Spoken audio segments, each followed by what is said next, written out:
tonight I just want to ask you a simple question. What does your life say about Christ?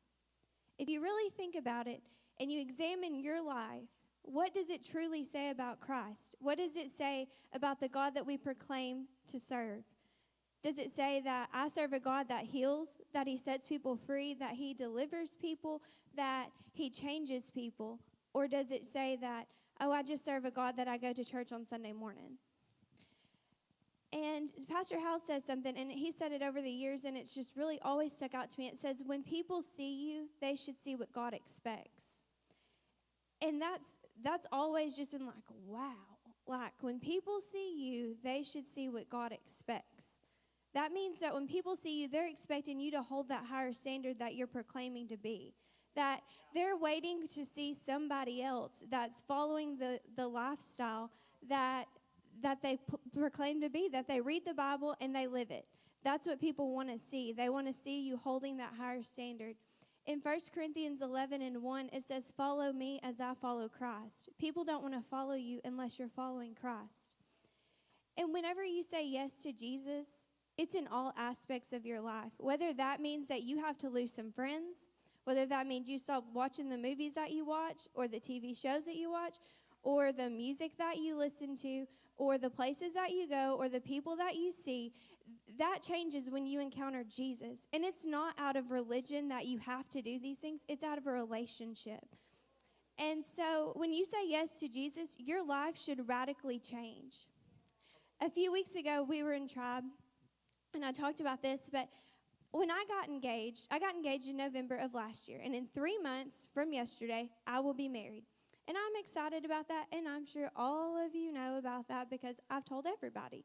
Literally, anybody that will listen to me, I have told that I'm engaged and I'm getting married and I get to spend the rest of my life with Brant Fowler. Okay, everybody knows it. And if you didn't, now you do.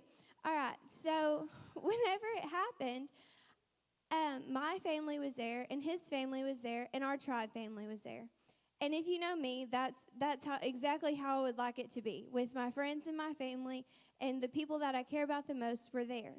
He got down on one knee, and he gave me a ring like he's supposed to do, and I said yes.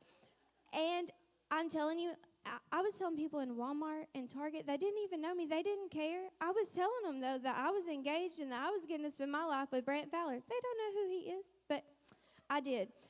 And so the Lord asked me, he said, what if you would have said yes to Brant and you told him, I love you, but let's keep it between the people that are right here in this room?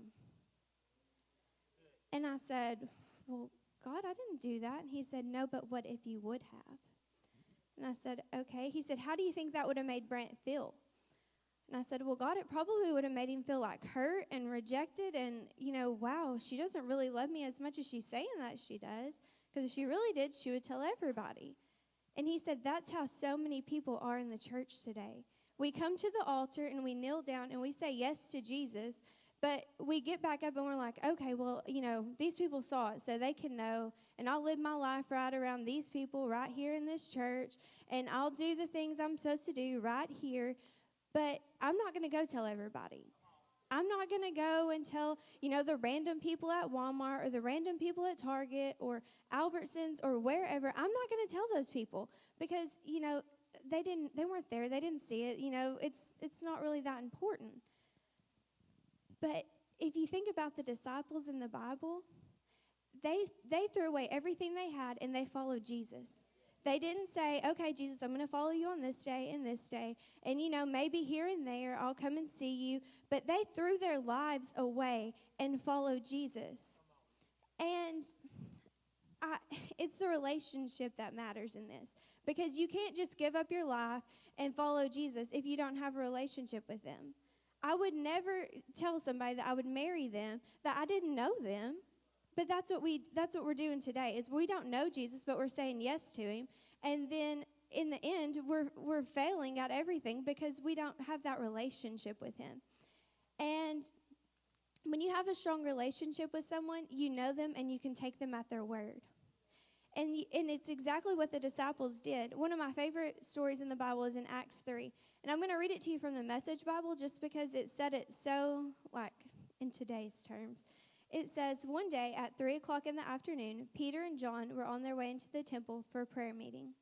At the same time, there was a man crippled from birth being carried up. Every day he sat down at the temple gate, the one named Beautiful, to beg those who were going into the temple. When he saw Peter and John about to enter into the temple, he asked for a handout. Peter, with John at his side, looked him straight in the eye and said, "Look here." He looked up, expecting to get a handout. And Peter said, "I don't have a nickel to my name, but what I do have, I give you. In the name of Jesus, rise up and walk." He grabbed the man by the hand and he pulled him up. And in an instant, his feet and ankles became firm, and he jumped to his feet and walked. And the man went to the temple with them, walking back and forth, dancing and praising God. There are a few things that have always stuck out to me when I read that. They were going to a prayer meeting. It didn't say they were going to church. They didn't say that they were going to an activity or a fish fry or, a movie night or whatever. They were going to the prayer meeting at the church. And then it says that I don't have a nickel to my name. I don't really have anything I can physically give you, but what I do have is I know Jesus, and I know that he backs his word because I have that relationship with him. So get up and walk. And the man did. He knew that it was going to happen, and because he had that relationship with Jesus. And the last thing is the man went into the temple with them. Whenever you go and you minister to people out at Walmart and Target or outside the store, we go to church on 7th Street. There's plenty of people that you could minister to before you even come into church every Sunday. And I'm just as guilty as probably everyone in here that I've drove past several people, I've ignored people and all kinds of things. But when you think about it, they prayed for this man, took Jesus at his word, he got healed, and they took him into church, and everybody saw him dancing and praising the Lord. It's the prayer meetings in the secret place, just like Malachi was talking about, that change you, that build that relationship, that tell you that God can whisper his secrets to you. James 4:8 says, "Draw near to God, and he will draw near to you." And all of you know that, and it's so simple, though. When you go into prayer and you know that you're drawing near to God, he's going to draw back. He's going to talk to you just like you're talking to him. God's wanting our lives to look like his, a lifestyle of holiness and consecration. The disciples' yes to Jesus wasn't just a yes today and a no tomorrow. It was a yes forever, and they were constantly devoted to him. Now, if you really think about that, think about these grown men saying, "Okay, now, honey, I know that we just met this man, but I'm going to follow him for the rest of my life. Like, we're going to pack up our stuff. We're going to follow him around the world. We're going to, do ministry with him. That's what we're going to do." Imagine how many people are like, "That's crazy." His friends had to be talking about them. And it's just crazy that they did that, and they did it so willingly. 1 Peter 2:9 says, "You are a chosen generation, a royal priesthood, a holy nation, a peculiar people, that you may proclaim the praises of him who called you out of darkness into his marvelous light." And if you know me, you know that I'm weird.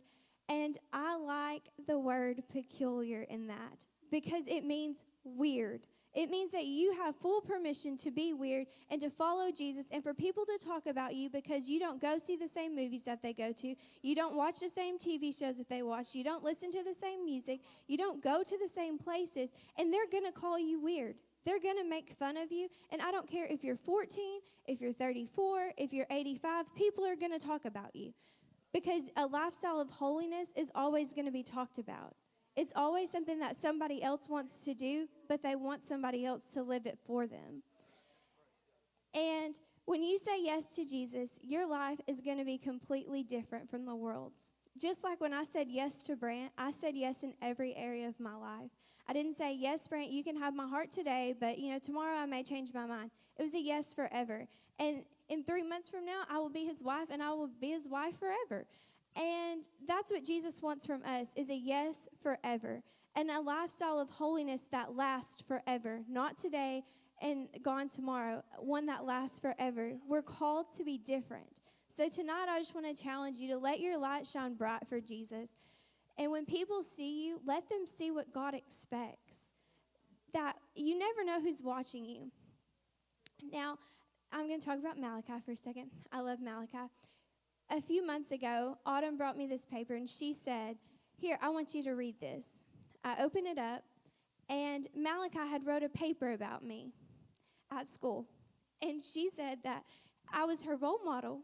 And you never know who's watching you, because I didn't realize that Malachi was watching me that close to know that the little details that she wrote on her paper, I never realized that she was watching me the way that she was. So you never know who's watching you.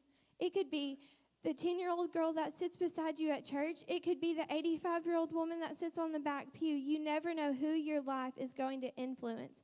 So be weird. Be different from the world. It's okay. And let your light shine bright and live out the lifestyle of holiness. And when people see you, please let them see what God expects.